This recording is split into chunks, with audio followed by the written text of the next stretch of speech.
Antes que nada, muchísimas gracias por, por la concurrencia. Quería agradecer al doctor Giodazo, a la doctora Campisi.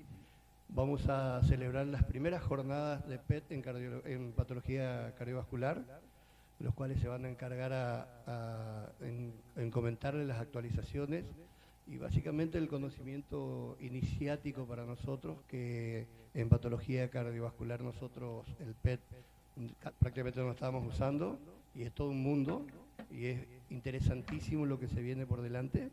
Así que agradecerle la apertura del conocimiento de esta área de la medicina. Doctor Quintana. Bueno, muchas gracias a todos nos conocemos casi todos, por suerte son todos amigos, todos colegas. Muchas gracias por estar.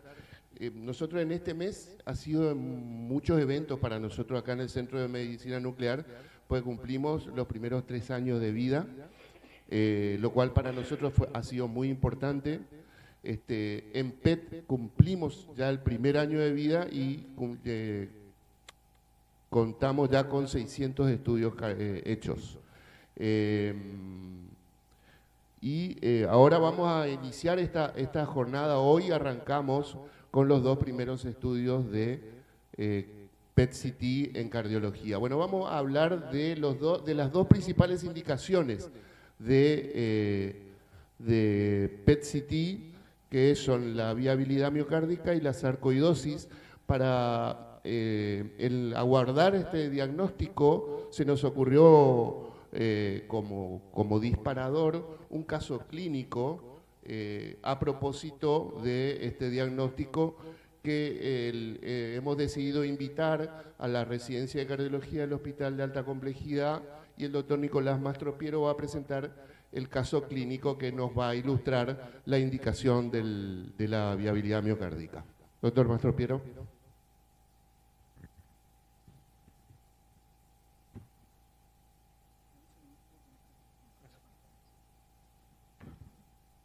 Bueno, mientras tanto, para comenzar, muchas gracias por la invitación para participar, doctor Quintana. Es muy importante para nuestra residencia y para la residencia también del Hospital Evita, de todo lo que forma parte de Formosa, para mejorar lo que es tanto nuestro aprendizaje como para conocer otros estudios que también estamos familiarizados y participamos en todo esto.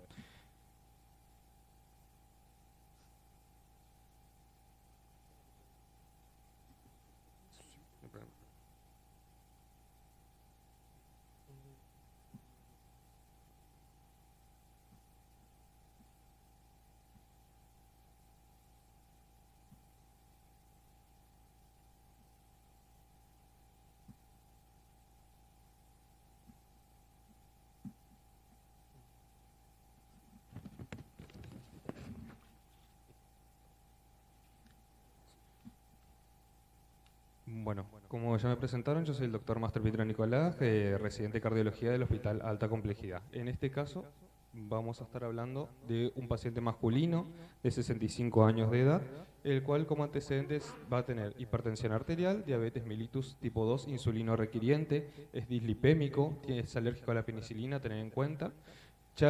En el 2019 se había hecho una primera cinecoronariografía donde se vio que tenía enfermedad coronaria, 2 vasos secundarios, la atrioventricular de circunfleja y el ramo intermedio, el cual se realizó una angioplastia a la rama lateroventricular de la circunfleja y otro a lo que es el ramo intermedio.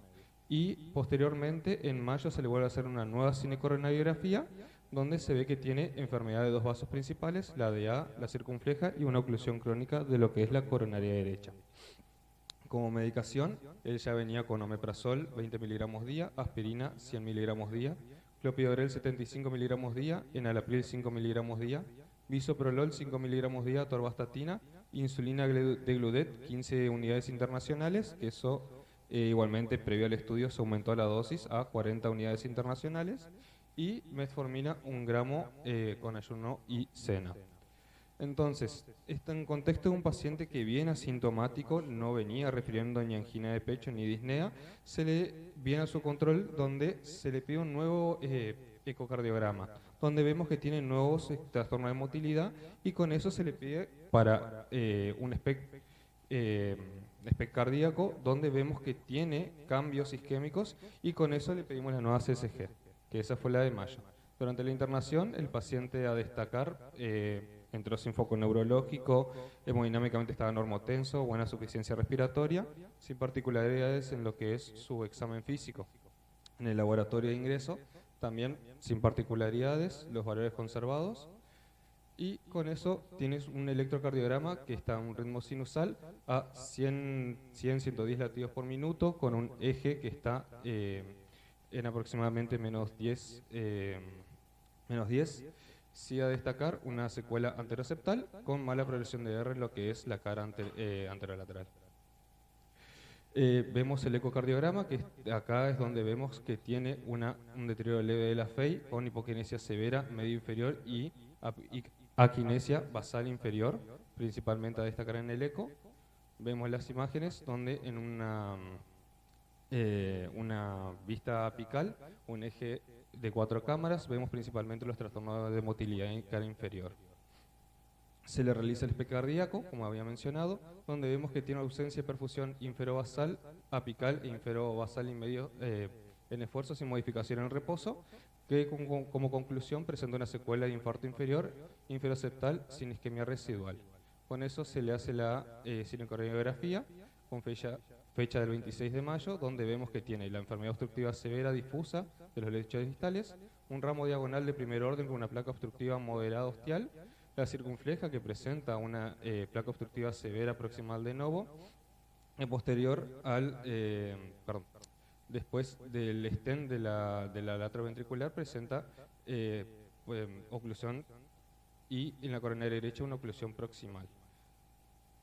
Ahí como conclusión, una coronariopatía obstructiva severa de arteria circunfleja, el stenting de la circunfleja lateroventricular sin signo de restenosis y la oclusión de la coronaria derecha. Viendo un poco lo que son las imágenes, no reproduzco el video. Bueno, una vista caudal donde vemos principalmente las lesiones en lo que son la arteria descendente anterior. Acá no está. Bueno, nuevamente vemos el stenting de la arteria del ramo intermedio con la arteria descendente anterior con su lesión severa y a nivel distal también lesiones severas. En lo que es una vista caudal, nuevamente la lesión severa proximal de lo que es la arteria circunfleja. Vemos una vista spider, la arteria circunfleja, descendente ramo intermedio con su lesión severa y la de A también con la lesión severa. Vista spider, nuevamente, las lesiones que habíamos mencionado y en la coronaria derecha que vemos una oclusión proximal. Entonces, viendo un paciente que ya tiene alteraciones, tanto en el ecocardiograma, lesiones severas, la idea es evaluar qué tipo de conducta podemos tomar con este paciente para la revascularización y mejorar lo que es la perfusión miocárdica. Entonces, en este caso se sugirió como prueba el PET-CT para evaluar la viabilidad miocárdica que tenemos en la cara inferior. Bueno, muchas gracias, Nicolás. Para hablar de este tema nos va a hablar el director o el jefe de servicio de cardioimágenes de la Fundación Nuclear Argentina, que es el que va a acompañarnos a nosotros en los informes y la realización de estos estudios, el doctor Ricardo Geronazo. Bienvenido a Formosa, Ricardo. Bueno, buenas noches, muchas gracias. Gracias por la presentación y en principal gracias por la invitación. Lindo conocer Formosa, no había venido nunca. Con Roxana dijimos, bueno, vamos a tener una oportunidad de conocer un lugar donde no habíamos venido. Había amigos que ya conocíamos, pero no conocíamos a la ciudad y a la provincia. Así que bueno, Luis, gracias por tu determinación a hacer este programa de entrenamiento y a invitarnos a colaborar, no solamente institucionalmente, sino también a la provincia con este nuevo approach, que es el diagnóstico de la enfermedad coronaria, el diagnóstico de la enfermedad inflamatoria cardiovascular y la enfermedad infecciosa cardiovascular. Nosotros vamos a dividir esto en dos partes, que son dos charlas basadas primero en un gatillo, un disparador con un caso clínico, como bien mostraste, Nicolás, gracias por tu linda presentación, que ahora discutiremos un poco el caso, y voy a introducirnos en el tema de lo que es el SPECT, el PET-CT, y vamos a mostrar un poquito lo que es la técnica de lo que se hace con el PET-CT.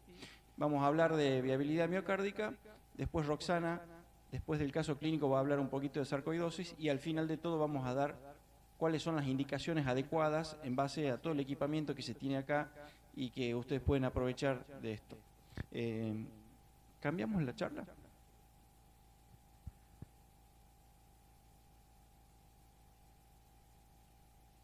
Bueno, hoy tuvimos la oportunidad de desarrollar hicimos dos estudios, un estudio de viabilidad que se los voy a mostrar ahora en el medio de esta charla y un estudio de sarcoidosis.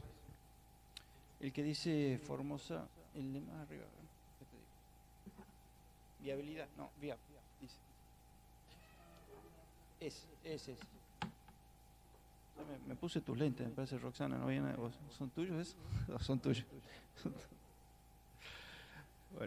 Bueno, ¿tenés para pasar las diapositivas acá? Acá está. ¿El láser cuál sería acá? ¿Vos qué ves? ¿Cuál es el láser? Derecha avanza. ¿Y el láser? ¿Ese? El medio. Bueno. Bárbaro, bueno, perfecto. Para hacer una introducción sobre el tema, la viabilidad miocárdica puede buscarse en cardiología nuclear mediante dos modalidades que son distintas tecnologías. Una es la tomografía de permisión de fotón simple, que se llama comúnmente SPECT o cámara gamma convencional, y la otra es la tecnología de tomografía de permisión de positrones o PET-CT, que es a lo que nos vamos a referir hoy. Yo simplemente voy a mencionar para qué sirve y cómo se pueden identificar con estas distintas tecnologías los patrones de viabilidad miocárdica. No se asusten que esta diapositiva tiene muchas letras, pero es simplemente para mostrarles que nosotros podemos determinar la identificación de la viabilidad miocárdica mediante flujos, medición de flujo absoluto, que eso lo hacemos con nitrógeno 13 amonio. Después voy a hablar 2 segundos de eso, pero en un futuro ustedes van a poder hacerlo acá cuando se inaugure el ciclotrón, ya que el nitrógeno 13 amonio es una molécula que tiene una vida media muy corta, de 10 minutos, entonces tiene que estar on-site. Se utiliza el nitrógeno 13 amonio para ver la perfusión miocárdica cardíaca con PET-CT y se puede medir el flujo absoluto por región y por territorio vascular y por segmento miocárdico. Después, por determinación de reserva contráctil, como ustedes saben, el ecoestrés es una de las formas de determinar la viabilidad miocárdica y también se hace con SPECT-dobutamina. Y el análisis de metabolismo miocárdico, que es básicamente a lo que nos vamos a referir hoy, ¿sí? Yo quiero hablarle dos cositas sobre los métodos diagnósticos y resaltar que el PET tiene una elevada sensibilidad, el PET-CT con FDG tiene una elevada sensibilidad y es uno de los métodos que mejor búsqueda, digamos, mejor resultado de búsqueda de viabilidad tiene, a pesar de que fue muy criticada y la búsqueda de la viabilidad, hubieron papers publicados como el Stitch, que ustedes conocerán, que han hecho que el método sea cuestionado. En realidad nosotros lo que vemos en la práctica clínica, y hay varios estudios posteriores que se hicieron en el Stitch y su análisis de otros estudios, que muestran que la viabilidad miocárdica, sobre todo cuando se hace con PET, es muy buena para predecir la recuperación de la función ventricular. Y no solamente eso, sino que también la motilidad.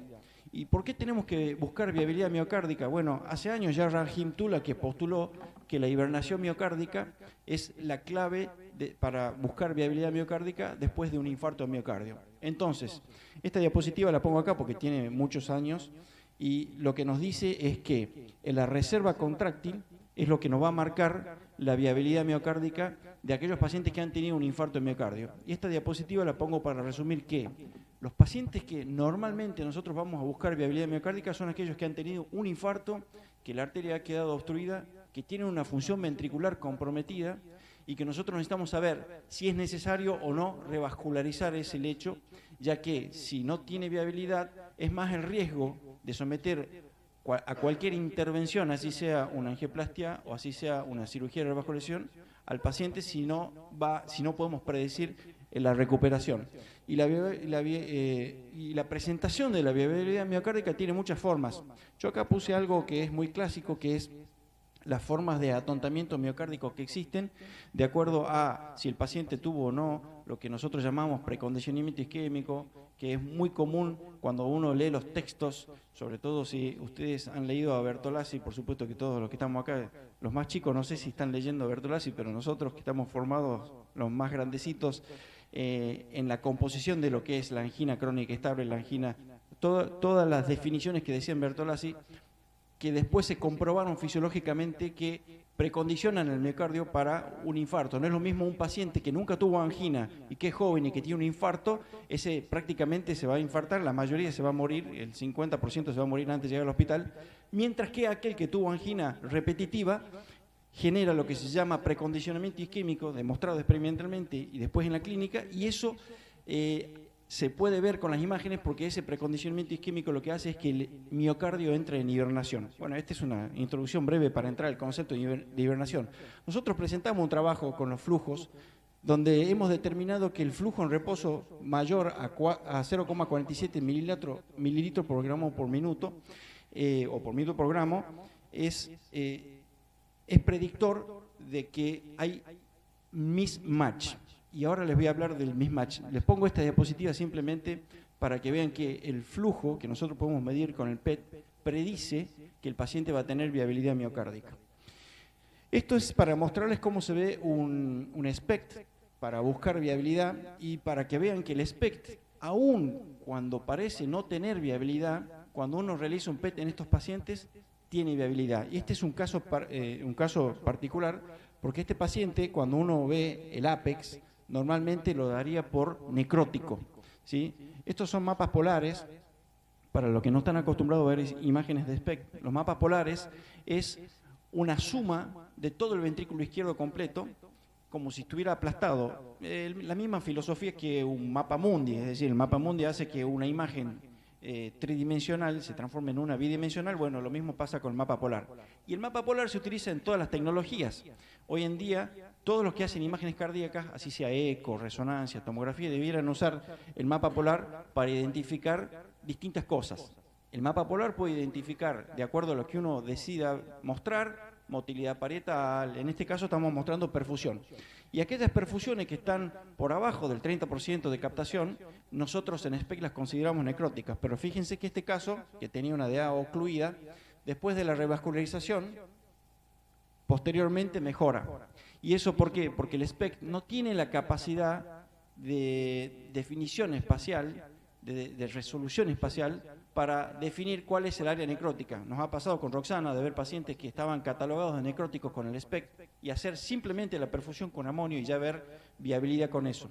Bueno, a pesar de eso, el estudio con SPECT se utiliza muchísimo, pero cuando hay dudas es bueno ir al PET. Nosotros con SPECT podemos ver todo lo que es motilidad parietal, y al igual que el PET. Ahora les voy a mostrar algunos ejemplos, pero quiero ir rápidamente a lo que es, para no hacerlos esperar mucho, a lo que es lo que nosotros medimos, la viabilidad miocárdica vista desde el punto de vista metabólico. Y hoy básicamente es de lo que vamos a hablar. Tanto Roxana como yo vamos a hablar del metabolismo miocárdico. Y si ustedes se pueden llevar algún mensaje en la noche de hoy hicimos el entrenamiento con los chicos, que estaban las secretarias incluso, estaban las técnicas, los médicos, y el mensaje que queremos dejar es: hay una condición del metabolismo miocárdico que tenemos que comprender para entender qué estamos buscando. Entonces, el miocardio se alimenta principalmente de dos sustratos metabólicos y eso va a depender de una condición que se llama el ayuno, ¿sí? Nosotros, cuando buscamos viabilidad por FDG, estamos viendo directamente aquí el ciclo de Krebs. Entonces, el ciclo de Krebs es el que utiliza los hidratos de carbono como forma de generar energía para el corazón. ¿Nosotros qué hacemos con la glucosa? Normalmente, el corazón, cuando está en ayunas, principalmente obtiene su energía de los ácidos grasos libres. O sea, si ustedes hoy almorzaron y ninguno tuvo tiempo de tomar el té ni nada, no hay ningún chipá metido en el medio, estamos todos con ayuno de más de 6 horas. Si tenemos un ayuno de más de 6 horas, el corazón se está alimentando de ácidos grasos libres. O sea que si en ese momento yo inyecto FDG, que la FDG es un análogo de la glucosa, como les voy a mostrar ahora, no veríamos nada en el corazón. El corazón estaría sin perfusión, sin metabolismo, sin nada, no veríamos nada. ¿Por qué? Porque el metabolismo está destinado a los ácidos grasos libres. Acá les voy a dar un ejemplo. Este es un paciente que tuvo un infarto. Se le hace una perfusión miocárdica con nitrógeno 3 amonio y fíjense que la cara lateral está comprometida. Esto sería si nosotros administráramos FDG en ayunas. El área enferma va a captar FDG, no mucha, pero va a captar. ¿Por qué? Porque el miocardio está hibernado o está hibernado, es decir, hay una lesión, hubo un infarto y quedó tapada esa arteria y el miocardio entró en hibernación miocárdica. Ahora, cuando yo a eso le hago una carga oral de glucosa, voy a ver toda la perfusión miocárdica, ¿sí? Es decir, cuando yo necesito hacer la carga de glucosa para hacer el switch metabólico. O sea, nosotros estamos en ayunas, nuestro corazón se alimenta de ácidos grasos libres. Comemos algo, algún hidrato de carbono, en este caso nosotros lo hacemos con glucosa pura, hacemos un switch metabólico para que el corazón se alimente de glucosa. Una vez que pasa eso, vamos a ver todo el miocardio normal como se ve acá. Fíjense que acá casi no se veía la FDG, no se veía el miocardio normal y ahora se ve todo el miocardio normal. Y el patológico cambia un poco. Eso lo vamos a explicar ahora. Entonces, lo que queremos manifestar y dejar claro es, vamos a ver pura y exclusivamente la actividad metabólica del corazón. Porque si yo les muestro las imágenes y no les digo qué estamos viendo, ustedes no van a saber si eso es perfusión, si qué trazador es, porque los colores se los podemos poner cualquier color que nosotros querramos, no saben si es un tecnesio, no saben si es amonio, no saben si es FDG. Por eso es importante saber qué es lo que uno está viendo. Bueno, esto es un poco más, lo que nosotros hacemos es marcar con FDG. La FDG, al ser un análogo de la glucosa, queda atrapada en el ciclo metabólico, pero no completa la vía metabólica. Entonces, la FDG, como está marcada con flúor 18, el flúor 18 es un emisor de positrones que emite radioactividad y queda atrapado dentro de la mitocondria. Entonces, al quedar atrapado ahí, nosotros podemos ver cuáles son las células que todavía pueden atrapar ese flúor 18, porque las células necróticas, cuando ya no el miocito, su membrana celular no funciona, no puede retener la FDG. Estos son los patrones que nosotros vemos. Fíjense, esto es una perfusión miocárdica con nitrógeno 3 amonio. Y acá es donde yo les digo que tenemos que concentrarnos, porque si bien esto parece que es lo mismo, son dos trazadores totalmente distintos. En este estamos viendo flujo miocárdico, ¿sí? El nitrógeno 3 amonio es como el tecnesio 99 MIBI, o sea, están viendo lo mismo, flujo miocárdico. Y en imágenes de viabilidad miocárdica, ¿qué hacemos? Comparamos el flujo con el metabolismo miocárdico. Y entonces vamos a buscar 4 patrones característicos. El primer patrón va a ser el match, o sea, hay coincidencia entre el flujo miocárdico y el metabolismo cardíaco. Fíjense que en esta imagen que les muestro acá, el ápex está ausente, no tiene ausente. En esta imagen, que es un eje largo vertical del corazón, acá tendría que completarse el ápex como se ve en estas imágenes, pero no está. Entonces, hay una ausencia de perfusión que coincide, o sea, hay un match, comúnmente se lo dice en inglés, match, con una ausencia de perfusión. Pero tenemos que tener en mente que estamos viendo perfusión versus metabolismo. El otro patrón que vamos a ver es el mismatch, que es nuestro patrón oro para buscar viabilidad. Esto es nuestro gol estándar para la búsqueda de viabilidad, en donde va a haber una ausencia o disminución de la perfusión miocárdica. Esto lo podemos medir por regiones, por arteria, por segmentos. Después les voy a mostrar un poquito. Pero básicamente lo que buscamos es que haya un mismatch entre el flujo y el metabolismo. Fíjense que acá hay una disminución franca del flujo, no total, por supuesto, como acá, pero que no coincide con la FDG, que está toda, por así decir, prendida la cara inferior, que es más o menos con el caso que ustedes quieren buscar ahora. Ellos, en el caso que presentaron, tienen una cara inferior necrótica, por lo menos por el SPECT, y quieren ver si eso es match o mismatch con la fluordesoxiglucosa, o sea, el metabolismo. Este sería lo que nosotros denominamos un patrón normal, que sería flujo conservado y metabolismo conservado. Decimos patrón normal porque eso también puede ser un corazón enfermo. En casos, en pacientes que tienen disfunción ventricular y tenemos este patrón en donde tanto el flujo como el metabolismo están preservados, nosotros suponemos que ahí hay atontamiento miocárdico. Porque por definición, el atontamiento miocárdico, ¿qué es? Es disminución de la contractibilidad miocárdica con arteria o flujo, digamos, preservado. O sea, en general, la arteria quedó abierta, hay una disminución de la motilidad parietal, pero el flujo y el metabolismo están preservados. Ese paciente supone una recuperación rápida, ¿sí? Y este último patrón, que es más infrecuente, pero que lo vimos en la paciente que hicimos hoy, se llama mismatch inverso, que dice que la perfusión está preservada, por supuesto que hay una disminución de la contractibilidad, pero fíjense cómo está el metabolismo miocárdico. Y esto se llama mismatch inverso porque pasa el patrón opuesto a lo que nosotros consideramos el gol estándar, que es flujo disminuido y metabolismo preservado. Y acá radica, es que es tan importante comparar las dos, porque si yo le hago un FDG a este paciente, yo le digo, no, la cara anterior no está viable, no tiene metabolismo. Pero si en realidad lo comparo con el flujo de ese mismo paciente, tiene flujo. ¿Qué pasó acá? Bueno, esto se llama hibernación con atontamiento repetitivo. Entonces, esto es otro patrón de hibernación que vemos, no tan frecuentemente como este, pero esto significa que acá hay que revascularizarlo y hay que revascularizarlo urgentemente, porque esto rápidamente puede pasar a la necrosis. Normalmente, y esto como mensaje general, cuando uno tiene un paciente que está sospechando que tuvo un infarto o sabe que tuvo un infarto y quiere saber si tiene viabilidad, tiene que hacerlo lo más rápido posible, porque después de los 6 meses de que ese paciente se mantiene con esa hibernación miocárdica, vamos perdiendo músculo y vamos ganando necrosis. O sea que si uno sospecha viabilidad, tenemos que hacerlo lo antes posible. Bueno, perfecto. Este es un caso que hicimos, hoy lo mostrábamos con Roxana, es un caso que hice cuando me tocó rotar, estuve 1 año y medio trabajando en París, y en el servicio donde trabajaba fui a especializarme en SPECT, en unas cámaras gamma más nuevas que tienen detectores, que se llaman detectores de estado sólido.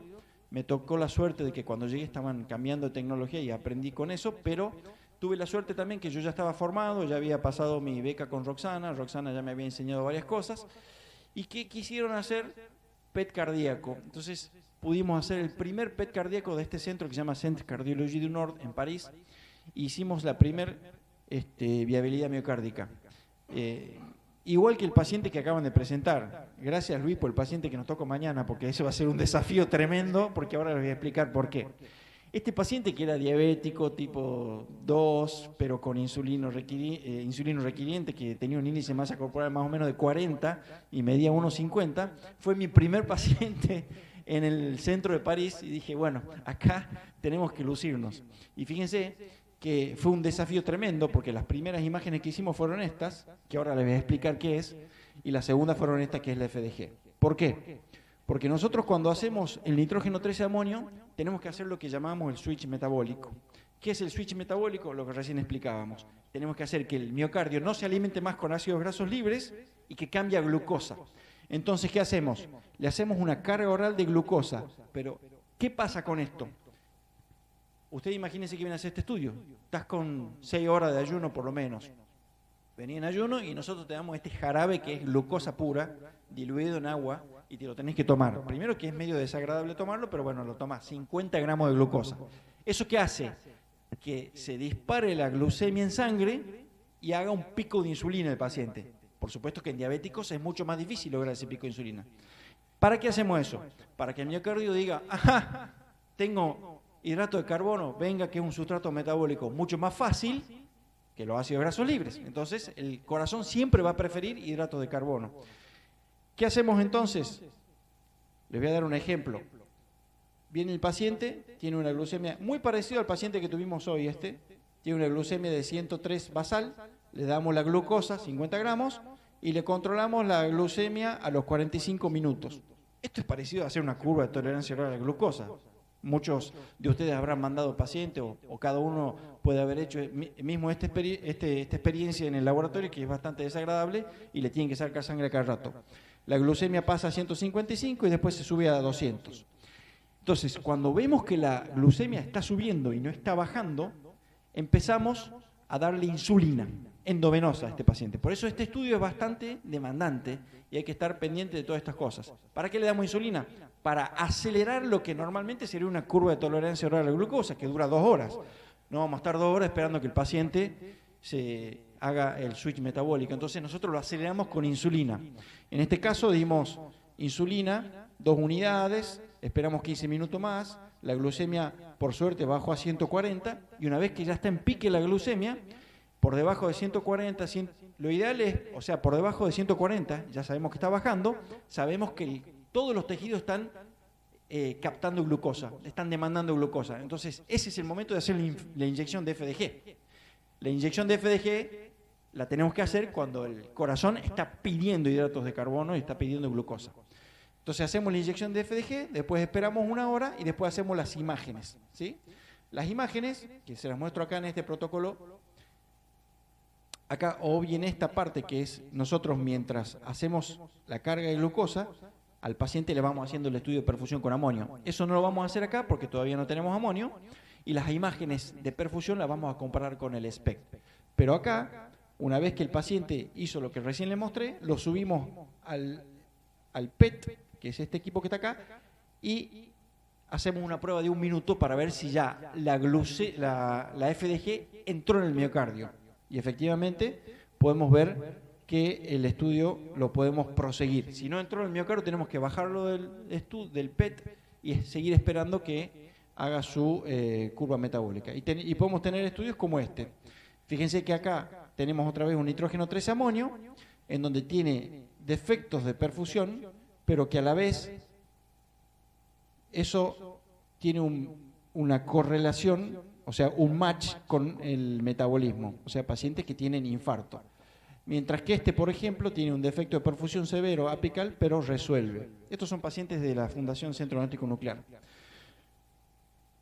Y pacientes que tienen ya tan dilatados, que le buscan viabilidad, pero lamentablemente, fíjense, corazón muy dilatado, ventrículo derecho dilatado, captación pulmonar por la insuficiencia cardíaca que tiene este paciente ya, y es exactamente igual el nitrógeno 13 amonio, o sea, la perfusión, que el metabolismo miocárdico. Esta es una imagen, por supuesto, de un corazón ya grande, la pongo como paradigmática, decir, bueno, este es el extremo a donde no tenemos que llegar, ¿no? Mientras que el miocardio viable, generalmente los que tienen, bueno, captación de glucosa muy buena, captación parcial por más del 30% del máximo valor que nosotros encontremos en el ventrículo, también es viable, mientras que aquellos que tienen menos de eso no son viables. Y este es el caso que hicimos hoy, bueno, justo no se ve bien arriba, pero esta paciente que hicimos hoy, una paciente bastante joven, que venía hace 1 año atrás, tuvo un episodio de angina subintrante, que la trataron como una gastritis, le suspendieron la medicación para la presión, le suspendieron la medicación, la aspirina, y la mujer hizo un infarto aparentemente silente. Después, cuando fue un control, le hicieron un electrocardiograma y tenía una secuela anteroseptal. Y ahí empieza todo su estudio, la vuelven a medicar, le hacen una coronariografía y bueno, efectivamente tenía lesiones coronarias. Entonces la mandan para hacer un estudio de viabilidad miocárdica, tiene 40-45 fracción de eyección, varía de acuerdo a quién tiene un eco más nuevo con una fracción mejor, pero esto también varía porque si el miocardio está hibernado, va a alterar con periodos de hibernación miocárdica y periodos de atontamiento miocárdico de acuerdo a cómo está la arteria. Y a veces recuperan función ventricular y otras veces vuelven a tener un evento y vuelven a perder la función ventricular. Y esta paciente probablemente tuvo eso y les voy a explicar por qué. Fíjense que esta es la perfusión miocárdica con el SPECT que le hicieron en San Camilo, ¿verdad? Le hicieron en San Camilo el SPECT. Podemos ver la perfusión miocárdica.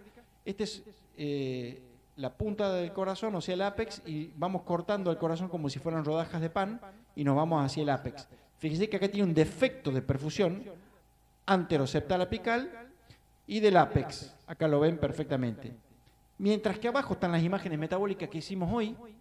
Esta es la fluorodesoxiglucosa que tiene un mismatch, o sea, en aquellos lugares donde hay mala perfusión, hay buen metabolismo. O sea que esta mujer tiene viabilidad miocárdica en el territorio de la descendente anterior. Pero hay algo más llamativo aún con esto. Y fíjense, en la parte anterior basal tiene perfusión conservada, fíjense acá arriba, pero el metabolismo no está conservado. Y eso habla de atontamiento miocárdico repetitivo. Es decir, esta paciente tiene una arteria que está abierta, se va tapando, hace eventos, ella dice que tiene episodios ocasionales de angina subintrante, y por esto el mismatch inverso, que es lo que estamos viendo acá, es de urgencia, porque esta paciente está inestable. Hay que revascularizarla lo antes posible. El mismatch, nosotros sabemos que es miocardio atontado y que tenemos para revascularizarla, pero el mismatch inverso, hay algo distinto que está pasando, y es una mezcla entre isquemia y atontamiento repetitivo. Por eso, esta paciente, muy bien derivada para hacer un estudio de viabilidad miocárdica, fíjense, nos encontramos con dos patrones, que eso lo vemos poco, Roxana, dos patrones en un solo territorio arterial. O sea, tenemos mismatch en todo lo que es la DA distal, pero mismatch inverso en DA proximal, o sea, capaz que tiene una diagonal, una septal grande, una diagonal, algo que está ahí tapado. Y esta es la función ventricular de la señora que vimos hoy, que la fracción de eyección, no sé si se ve ahí, yo no veo porque no tengo los lentes puestos, pero seguramente, según me acuerdo, está en torno a 45%. Estas son las imágenes de PET gatillado, ¿sí? El PET se puede hacer SPECT y PET gatillado. ¿Qué significa gatillado? Sincronizamos, tanto en SPECT como en PET, sincronizamos la señal electrocardiográfica de la paciente a la máquina que está adquiriendo las imágenes. Entonces el software sabe cuándo es sístole y cuándo es diástole. Entonces puede calcular volumétricamente el volumen de fin de sístole y el volumen de fin de diástole, y en base a eso calcular la fracción de eyección. Y esos son datos muy valiosos para nosotros. Y uno de los datos muy valiosos que tenemos para esto es el volumen de fin de sístole del reposo.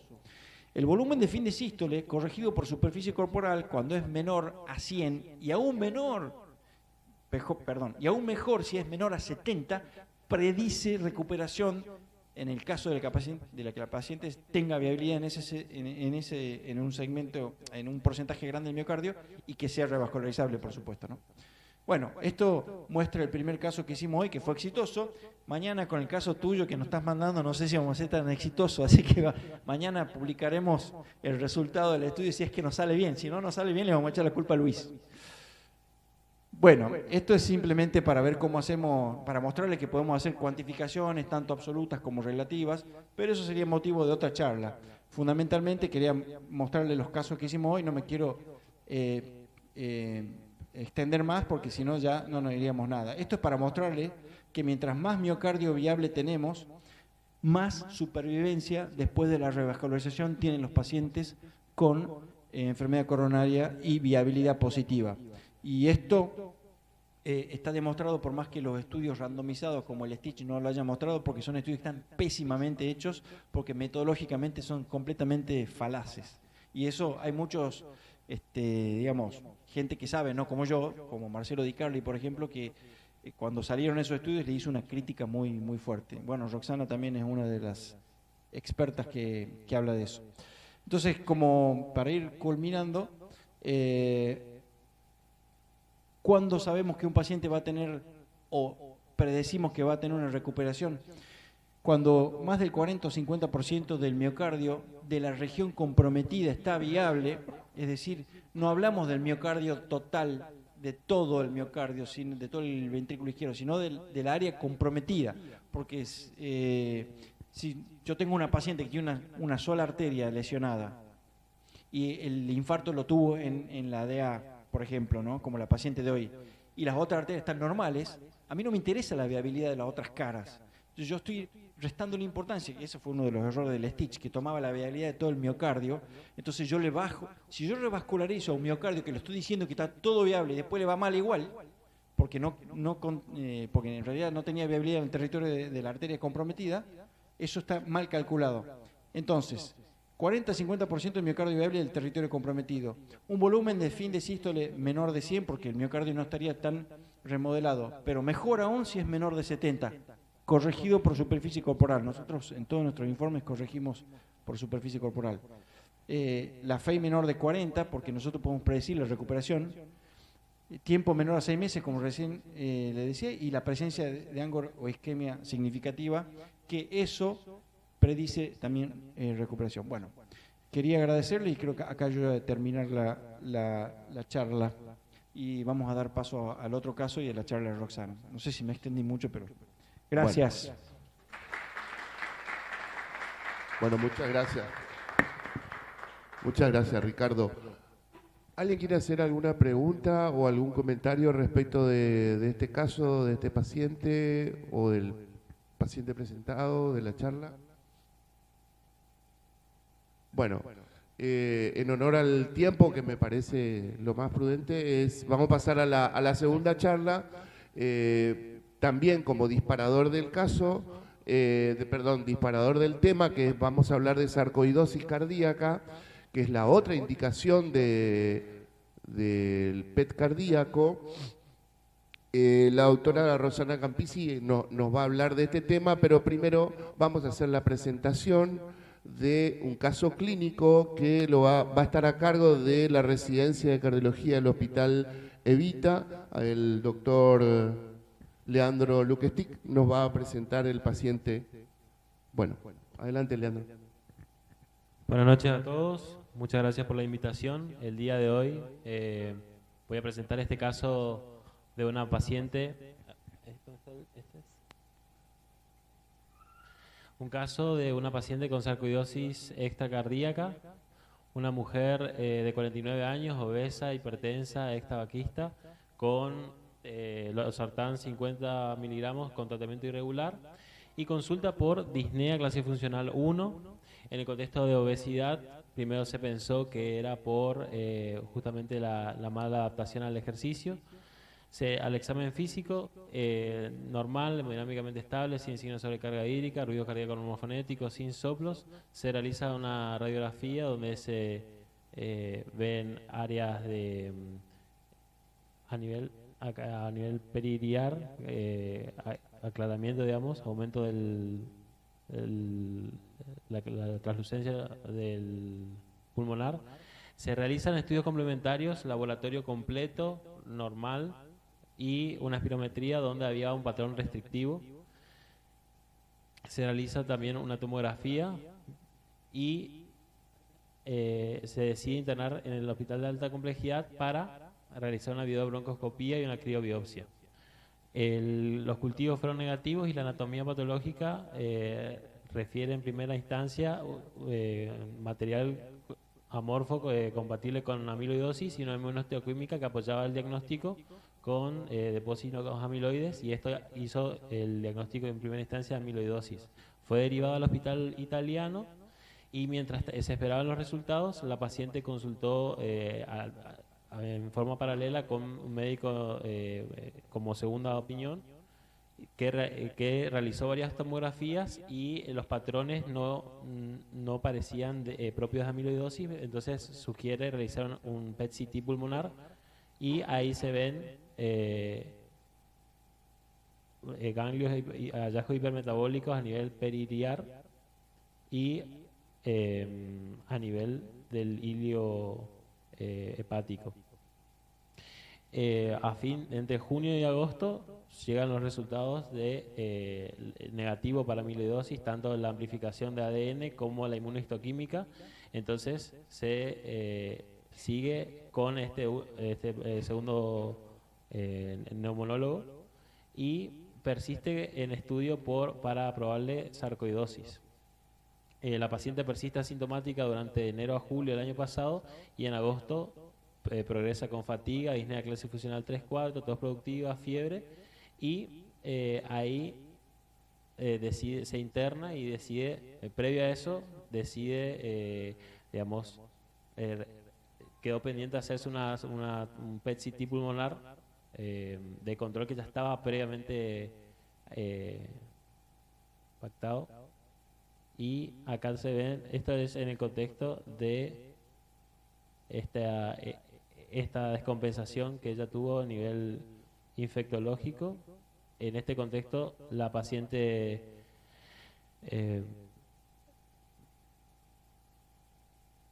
En este contexto, bueno, la paciente cambia de médico y este médico le realiza un seguimiento con otro neumonólogo de Buenos Aires, donde sugiere una biopsia quirúrgica y hace diagnóstico de histoplasmosis, y por eso se suspende el tratamiento que venía recibiendo para la amiloidosis e inicia con itraconazol. Después los cultivos vinieron negativos y se restablece el tratamiento.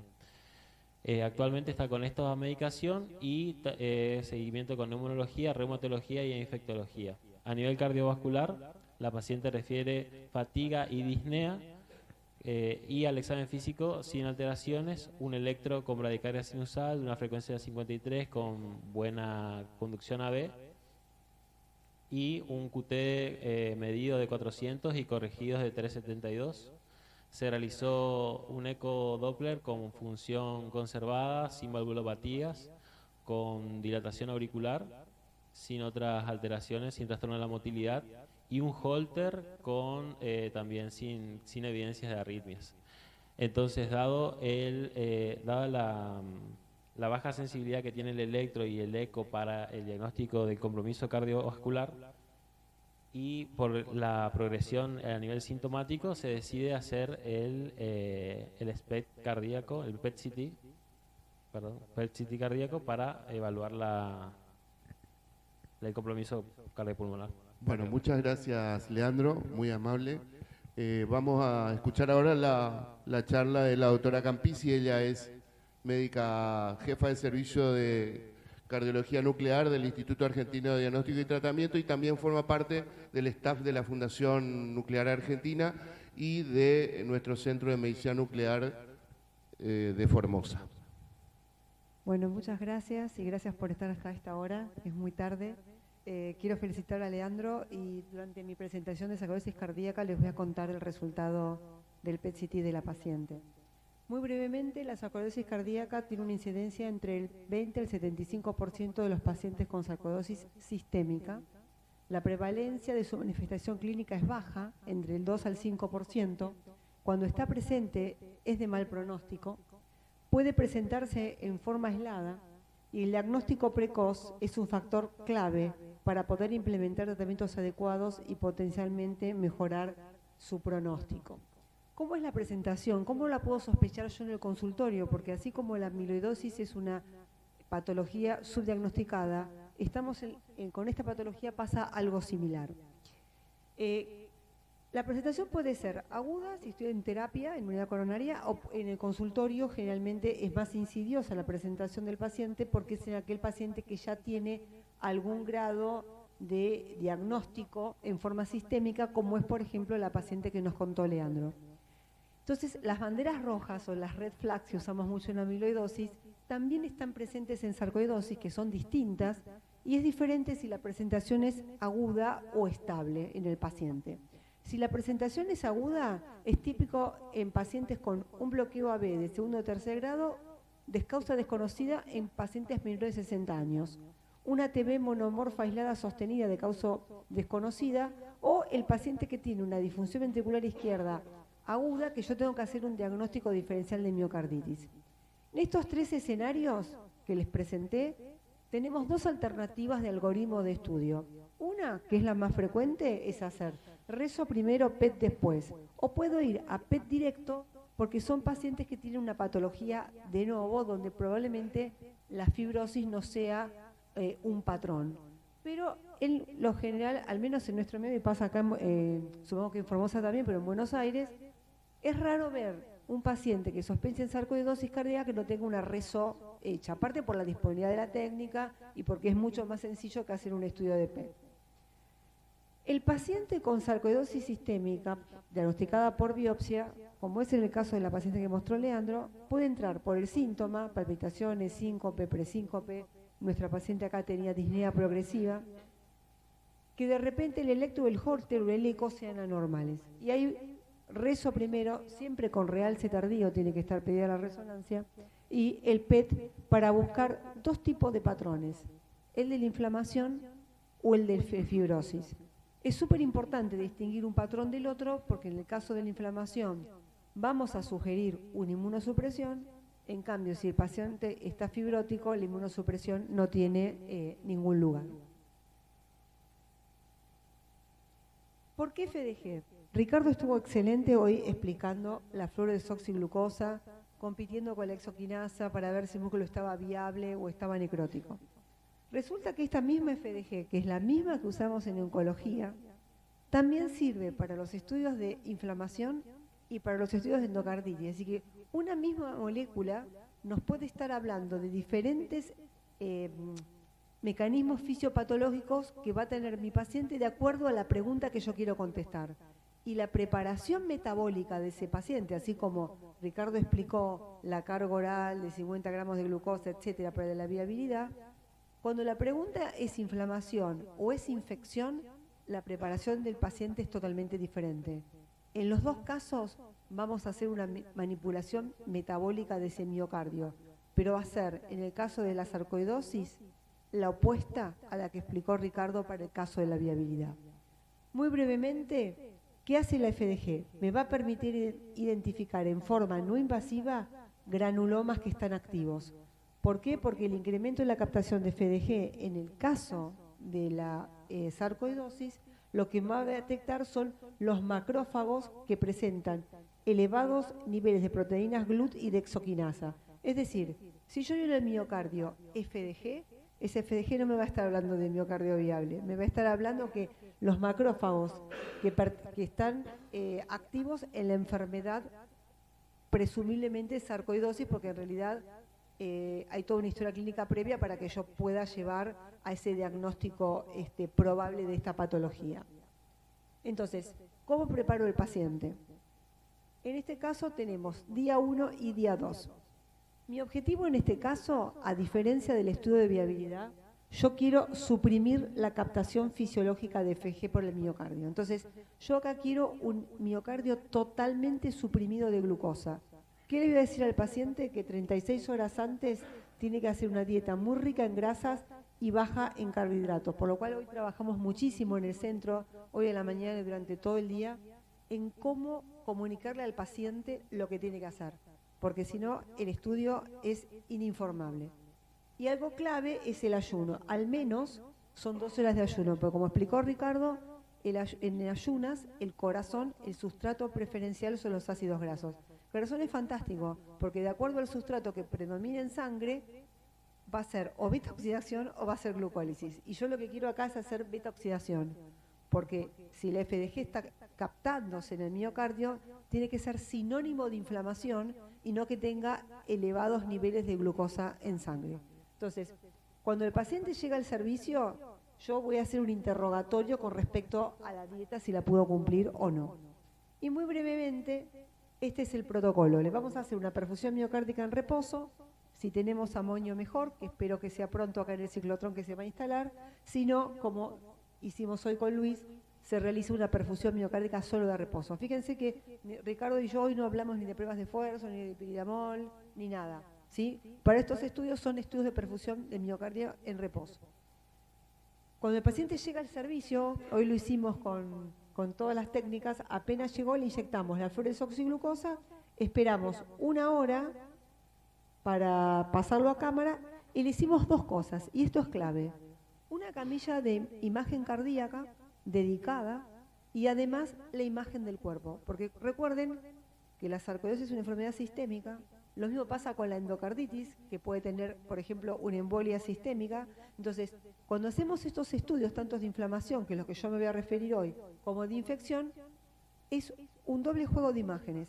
La parte cardíaca dedicada y la parte de todo el cuerpo. Por lo cual, cuando leemos los estudios, no lo hacemos solamente los cardiólogos, ¿sí? Lo hacemos con los radiólogos y es fundamental el apoyo de nuestros físicos, que hoy acá tenemos presente a Francisco, porque tenemos que realizar todo un panel, un display de imágenes lo más claro posible para que ustedes puedan seguir la complejidad de este estudio. Cuando hacemos un estudio de PET en sarcoidosis, ustedes estarían pensando en inflamación sí, no. Sin embargo, nos vamos a encontrar con 8 patrones. No voy a dilucidar estos 8 patrones porque no es el propósito de la charla, pero quiero que se fijen en 3. Uno es cuando la paciente tiene o el paciente tiene perfusión normal y no tiene inflamación, ese estudio desde el punto de vista cardíaco es normal. Hay estudios que tienen defectos de perfusión, como el que está remarcado acá en rojo, ¿sí? Y la parte metabólica, ¿sí?, está inflamado acá a nivel anteroseptal. Eso es lo que se llama un mismatch, pero en este caso no es un mismatch de viabilidad, sino que es un mismatch de tipo inflamatorio. Y a veces, y esto es fundamental, yo podría decir, uy, acá esta glucosa no carga nada, no capta nada, está todo el pool. Buenísima noticia para el paciente, el estudio es perfecto.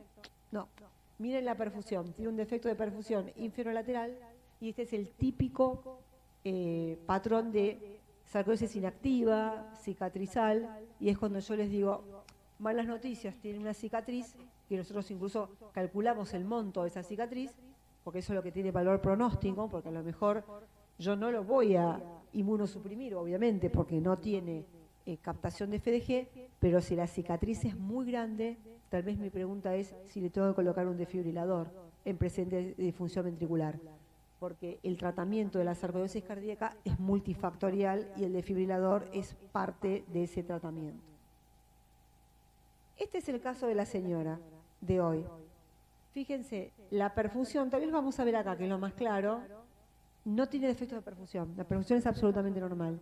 Sin embargo, el estudio metabólico, y tal vez este eje largo es el mejor, fíjense que todo está en el pool y no tiene inflamación activa del miocardio. Entonces, del punto de vista cardíaco, la señora no tiene compromiso. No hay ni fibrosis y tampoco hay inflamación. Vale la pena aclarar que esta señora está con un inmunomodulador y está con un metrotexate. Entonces, bajo el esquema que está presente la señora, la paciente, no hay inflamación, pero la excelente noticia es que no tiene patrón fibrótico, porque la perfusión es normal. Sin embargo, va a tener que seguir con ese tratamiento, porque así como mostró Leandro, todavía sigue con compromiso ganglionar. Mañana vamos a hacer una lectura integral con nuestros radiólogos y vamos a comparar el PET actual con el del mes de septiembre para ver cómo está ese compromiso activo ganglionar. Entonces, mensaje fundamental, cuando pide un estudio de PET cardíaco para sarcoidosis, no van a recibir solamente la parte cardíaca, van a recibir también el barrido del cuerpo. Eso es de buena práctica, siguiendo las guías internacionales de la Sociedad Americana de Cardiología Nuclear. Les voy a mostrar algunos casos como para amenizar un poco el horario. Estos son todos casos nuestros de Buenos Aires. Esta es una mujer de 62 años que debuta con bloqueo B completo, ¿sí?, que dijimos que era una de las red flags, y le colocan un marcapasos. Por biopsia le diagnostican sarcoidosis sistémica, tenía sarcoidosis pulmonar, pero empieza con un deterioro de la fracción de eyección en los ecos seriados, ¿no? Le llama la atención, la señora es de La Pampa, viaja a Buenos Aires, le hacemos el estudio, en este caso la perfusión con amonio, la glucosa con FDG. Los invito a ver el patrón de FDG de acá a la derecha. Fíjense la excelente supresión que tiene la señora con la dieta, la cumplió a rajatablas. Pueden ver que no hay nada de captación en el miocardio. Yo le podría decir, no tiene inflamación, excelente noticia, pero tengo una noticia pésima. Miren lo que es la perfusión miocárdica. Le juro que tiene coronarias normales, no tiene un infarto de cara anterior, no tiene un montón de necrosis mayor al 35% de la masa ventricular izquierda, con granulomas que no están activos. Este es un muchacho joven de 38 años, no hace falta que les describa lo que es el cuerpo que está acá a la derecha, donde tiene antecedentes de sarcoidosis sistémica, y en los controles, en el Holter, empiezan ciclos ventriculares polimorfas, ¿sí? Quieren evaluar inflamación del miocardio. Tiene inflamación en todo el cuerpo y observen la captación de FDG en el septum y en la cara lateral con una perfusión preservada. Entonces, acá tengo mucho para hacer porque no tengo el miocardio fibrótico y tengo inflamación cardíaca y del cuerpo. Y este es el último caso que les quiero mostrar. Este es un hombre de 68 años que sospechan sarcoidosis cardíaca por resonancia por el realce intramiocárdico del septum y de los músculos papilares. Y cuando viene a nuestro servicio, fíjense, nuestros físicos hacen una fusión entre la resonancia que trae el paciente con el estudio de glucosa. Fíjense que es típico de la sarcoidosis la inflamación que hay en las inserciones del ventrículo derecho al izquierdo, tanto superior como inferior, y observen la captación de FDG del ventrículo derecho. Esto cuando pasa, este es un paciente de altísimo riesgo. Es muy poco frecuente, pero es un signo de altísimo riesgo. Tiene defectos de perfusión en el septo y en la cara inferior, y a su vez en el panel inferior, y lo pueden ver acá excelentemente, el compromiso ventricular, y además tiene compromiso iliar.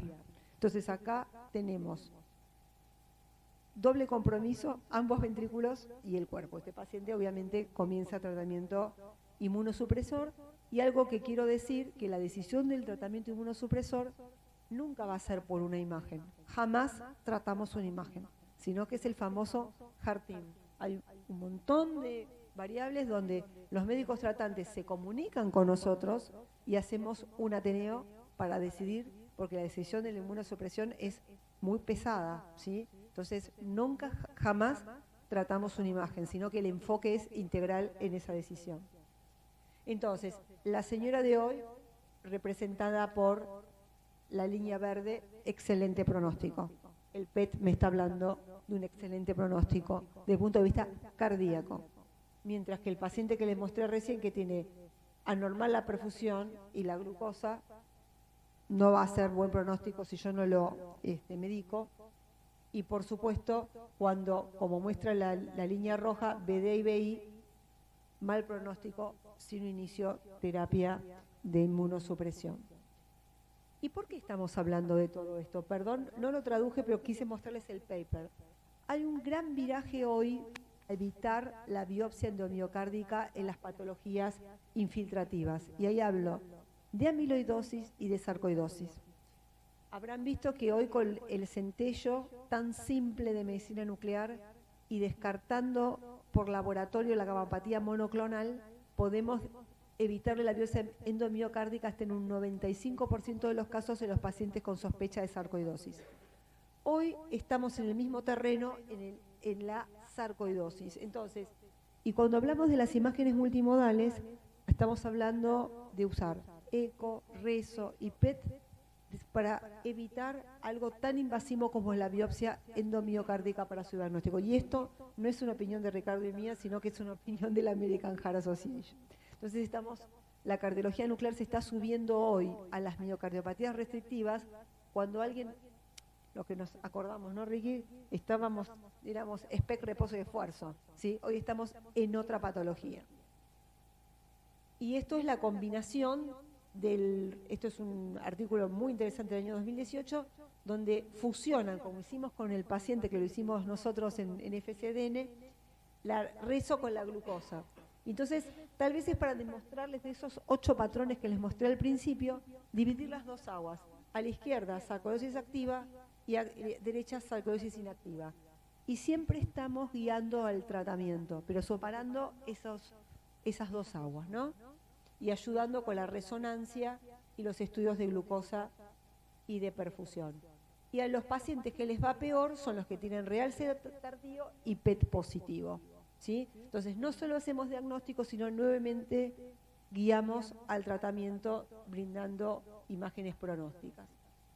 El paciente que les mostré, esto lo vamos a presentar ahora en el Congreso de Cardiología Nuclear de Estados Unidos en septiembre, el paciente que les mostré que tenía compromiso biventricular, nosotros a través de PET seriados nos empezamos a parecer a la oncología, vamos midiendo el éxito del tratamiento inmunosupresor.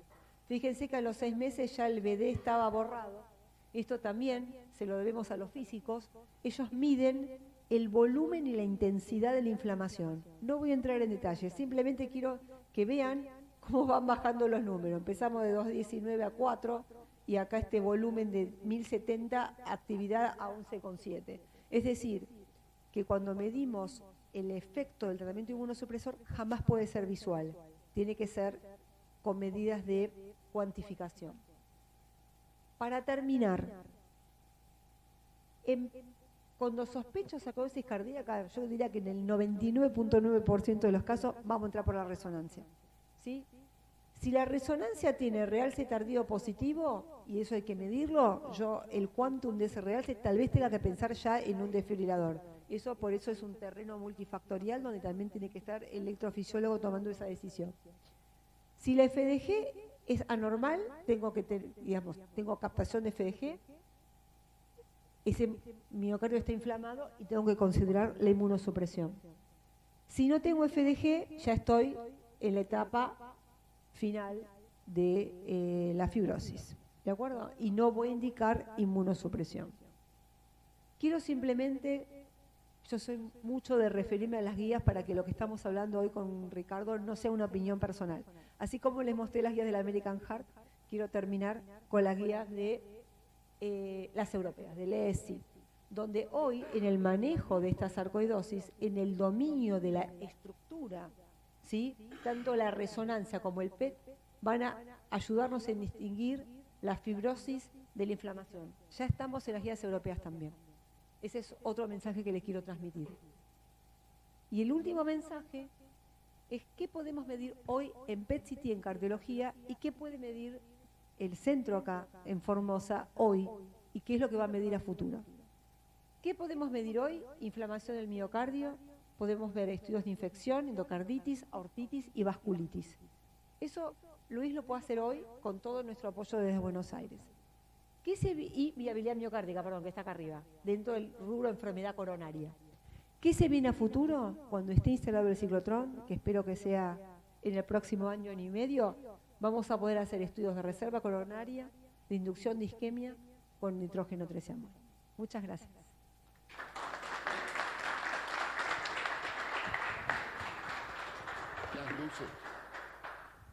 Las luces primero. Bueno, muchísimas gracias, Rosana, excelente la charla. Sí, vamos a prender las luces. Prende las luces.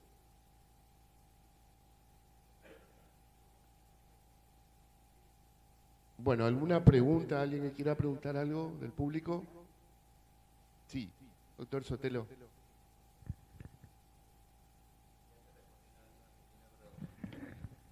Hola, buenas noches. Muchas gracias por la presentación. Yo soy neumonólogo, entre todos los cardiólogos, y quería hacerle una pregunta que ya me respondió en la última filmina, que primero deberíamos hacer resonancia y después recién hacer el PET. Aunque el paciente esté estable en la sarcoidosis, o si tenemos signos, tenemos que pedir la resonancia. Esa era mi consulta para la parte cardiológica. Es una excelente pregunta porque no todo paciente que tiene sarcoidosis sistémica necesita un estudio de PET cardíaco. Eso es fundamental porque no es un método de screening para ver si hay inflamación o no. Entonces, es bueno que un paciente que tenga sarcoidosis activa, pulmonar, tenga un seguimiento cardiológico. Esa es la primera recomendación. Un electro, un ecocardiograma, Holter, síntomas, ¿sí? Entonces, si aparecen esas banderas rojas como comentamos, ¿no?, palpitaciones, una disnea progresiva, una caída progresiva de la fracción de eyección inexplicable en el ecocardiograma que no queda claro. Hay pacientes que tienen Holter con arritmia sintomática, ¿sí? Eso lo hemos visto bastante. Entonces, ese es un paciente que tu pregunta tiene que ser, ¿habrá infiltrado el corazón su sarcoidosis sistémica? Entonces vas a hacer la perfusión miocárdica complementada con el FDG, pero antes es la resonancia magnética. Y les voy a contar algo. La señora que presentó hoy, Leandro, tiene una resonancia magnética, no la mostramos hoy porque iba a ser un poco largo, y la resonancia magnética no tenía realce tardío. Entonces, en el algoritmo, pero no me quise detener demasiado, la pregunta es, si la resonancia, que es lo primero que le vas a hacer, no tiene realce, ¿le tengo que pedir un PET? Y ahí en el algoritmo la línea es punteada, no es directa. Si tu sospecha clínica o tu duda sigue siendo, la verdad que no me quedo tranquilo con esta resonancia, el PET está indicado. No quiere decir que a un paciente con resonancia sin realce esté mal pedido el PET, sino que tu sospecha clínica, si no te termina de cerrar el cuadro clínico, el PET sigue estando indicado aunque la reso tenga ausencia de realce, porque ¿sabés qué? Te evitas la biopsia, porque si tenés un doble negativo, no tenés realce en la resonancia y no está inflamado, tenés un doble negativo que ese corazón está perfecto.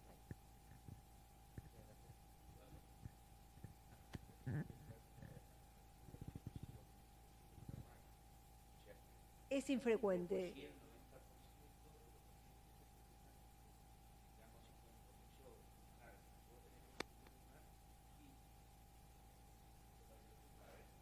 Exactamente. Lo primero tenés que tener vos trabajar con un cardiólogo y el primer estudio que va a pedir no va a ser una resonancia, obviamente. Va a tener que evaluarlo clínicamente, un eco o un holter, y el tema de síntomas, no minimizar palpitaciones, que tal vez en una mujer de 50 y pico de años dice tengo palpitaciones, pero si no, tengo esa cirrosis sistémica, bueno, tengo que pedir un holter, tengo que pedir un eco y ver cómo está.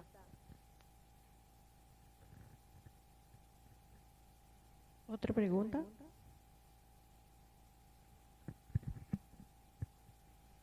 ¿Alguna otra pregunta? Bueno, sí, doctor. ¿Hay alguna situación en la que podamos encontrar falsos positivos en el mismatch, o sea, en la viabilidad, en lo que es la perfusión y el metabolismo? Cuando hay mismatch, ¿hay alguna situación en la que pueda ser falso positivo o en la que tengamos que estar atentos? Generalmente cuando hay mismatch es casi seguro que el corazón está viable. Es decir, estamos hablando del mismatch clásico. ¿Qué significa? Que hay una alteración en la perfusión miocárdica, así sea con el SPECT o con el PET, y hay captación metabólica en la misma área.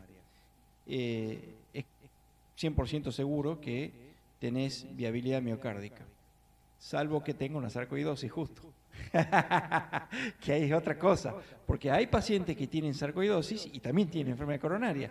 Entonces, bueno, ahí está el dilema, porque vos decís, che, tiene un área de mismatch, justo tiene un infarto, pero aparte tiene una sarcoidosis.